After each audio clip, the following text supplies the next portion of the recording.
Hi friends. இப்போ நம்ம வந்திருக்க இடம் சென்னை பெங்களூரில் புதுசாக கட்டிகிட்ருக்கிற எக்ஸ்ப்ரெஸ்வே. ஸோ இந்த எக்ஸ்ப்ரெஸ்வேயோட கம்ப்ளீட் லென்த் 262 கிலோமீட்டர்ஸு. இந்த 262 கிலோமீட்டர் ஸ்ட்ரெச்சை 3 ஃபேஸாக கட்டிகிட்ருக்குறாங்க. இப்போ நம்ம இருக்கிற இடம் 3ஆவது ஃபேஸில் இருக்கிறோம். ஆல்மோஸ்ட் ஒரு 12 கிலோமீட்டர்ஸ் தள்ளி சித்தூர்கிட்ட ஸ்டார்ட் ஆகிறதா சொல்கிறாங்க. நம்ம ஒரு 12 கிலோமீட்டர்ஸ் தள்ளி ஆந்திரா தமிழ்நாடு பார்டரில் இருக்கிறோம். இந்த தேர்ட் ஃபேஸோட ஸ்ட்ரெச்சோட லெங்க்த்து 109 கிலோமீட்டர்ஸ். இதில் 12 கிலோமீட்டர் ஆந்திராலேயும் மிச்ச பகுதி தமிழ்நாட்டிலையும் இருக்குது. ஸ்ரீபெரும்புத்தூரில் இந்த ஸ்ட்ரெச் எண்ட் ஆகும். வந்திருக்க இடம் பார்த்திங்கன்னா தமிழ்நாடு ஆந்திரா பார்டரு. லிட்டரியாக சொல்லணும்னா சித்தூருக்கும் வெள்ளூருக்கும் இடையில இருக்கும். இந்த இடத்துல பார்த்திங்கன்னா மேசிவாக ஒரு இன்டர்சேஞ்ச் கட்டிகிட்ருக்குறாங்க. ஃபேஸ் 3ல் பார்த்திங்கன்னா டோட்டலாக 5 இன்டர்சேஞ்சஸ் இருக்கும். ஸோ அந்த 5 இன்டர்சேஞ்சில் இது ஒரு மேஜர் இன்டர்சேஞ்சு. காரணம் பார்த்திங்கன்னா உங்களுக்கு வெள்ளூரும் சித்தூரும் இங்கேருந்து தான் கனெக்ட் ஆகும். உங்களுக்கு கரண்ட்டாக பெங்களூர்லேருந்து சென்னை வரைக்கும் ட்ராவலிங் டைம் பார்த்திங்கன்னா 5 to 6 hours வரைக்கும் ஆகும். பட் ஒன்ஸ் இந்த எக்ஸ்ப்ரெஸ்வே கட்டி முடிச்சிட்டாங்கன்னா 2 to 3 ஹவர்ஸில் பெங்களூர்லேருந்து சென்னை ரீச் ஆகிடலாம் அப்படின்னு சொல்கிறாங்க. நார்மல் ஸ்பீடு 120 கிலோமீட்டர் ஸ்பீடில் போகலாம். முன்னதாக அறிவிக்கும்போது மார்ச் 2024 இந்த எக்ஸ்ப்ரெஸ்வே கம்ப்ளீட் பண்ண போகிறதா அறிவிச்சிருந்தாங்க. பட் வேலை இன்னும் முடியல. ஃபேஸ் 3 கம்பேர் பண்ணும்போது ஃபேஸ் 2 ஃபேஸ் 1 மோர் தென் 75% முடிச்சிட்டாங்க. ஃபேஸ் 3 இப்போ தான் 50% ரீச் ஆகிருக்காங்க.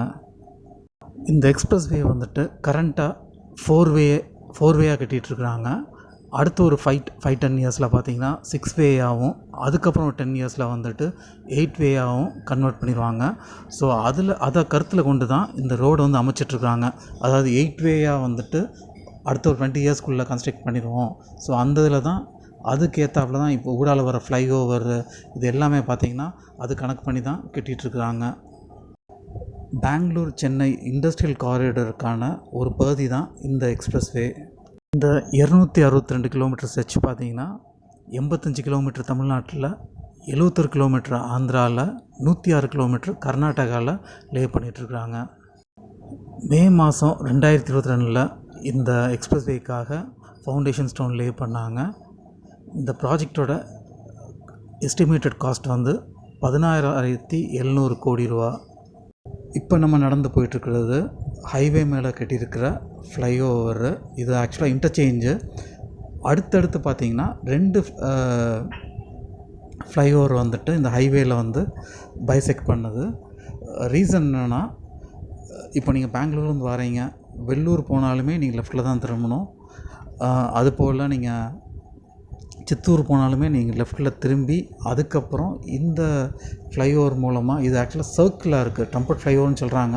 இது கம்ப்ளீட்டாக கட்டி முடிஞ்சதுக்கு தான் தெரியும் என்னென்னா சர்க்கிள் மாதிரி இருக்குது. ஸோ இந்த ஃப்ளைஓவர் போகணும். பழையபடி ஹெவி வெஹிக்கிளில், அதாவது அன்சைஸ் இருக்கும், ரொம்ப பெரிய வெஹிக்கிளாக இருந்துச்சுன்னா கூடயும் அவங்க இந்த ஹைவேல நேராக போயிட முடியாது. ஸோ அவங்க கூடயும் பழையபடி லெஃப்ட் எடுத்து சுற்றி தான் போகிற மாதிரி இருக்கும். சப்போஸ் நீங்கள் யூ டர்ன் எடுக்கிறீங்க, இல்லை ட்ராக் மாறணும், எதாக இருந்தாலுமே இந்த ஃப்ளைஓவரில் நீங்கள் சுற்றி தான் நீங்கள் வர மாதிரி இருக்கும். அப்படியே நீங்கள் திரும்பிட முடியாது. இந்த எக்ஸ்ப்ரெஸ்வே ஆக்சஸ் கண்ட்ரோல்டு எக்ஸ்ப்ரெஸ்வேன்னு சொல்கிறாங்க. இதில் நம்ம நினச்ச மாதிரி ஒரு சாதாரண ரோட்டிலேருந்து இந்த ஹைவேக்குள்ளே ஏறிட முடியாது. எங்கே இன்டர்செக்ஷன் இருக்கோ ஸோ அந்த இடத்துல தான் ஏற முடியும். அதுபோல் 2 வீலர்ஸு, ஆட்டோ, 3 வீலர் இந்த மாதிரிலாம் இதில் போக முடியாது. Only car, bus, heavy vehicles, so இது மட்டும்தான் இந்த எக்ஸ்ப்ரெஸ்வேயில் போக முடியும். இந்த எக்ஸ்ப்ரெஸ்வே பிகின் பண்ணுற இடத்துல டோல்கேட் இருக்கும். அதுபோல் ஒவ்வொரு இன்டர்சேஞ்ச் இருக்குல்ல, ஸோ அந்த இன்டர்சேஞ்சு பிகின் பண்ணுற இடத்துல என்ட்ரி, எக்ஸிட்டு 2 இடத்துலையும் டோல்கேட்ஸ் அமைப்பாங்க. ஓகே ஃப்ரெண்ட்ஸ், இது போல் இன்னும் நல்ல வீடியோவில் மீட் பண்ணுவோம். Until then by.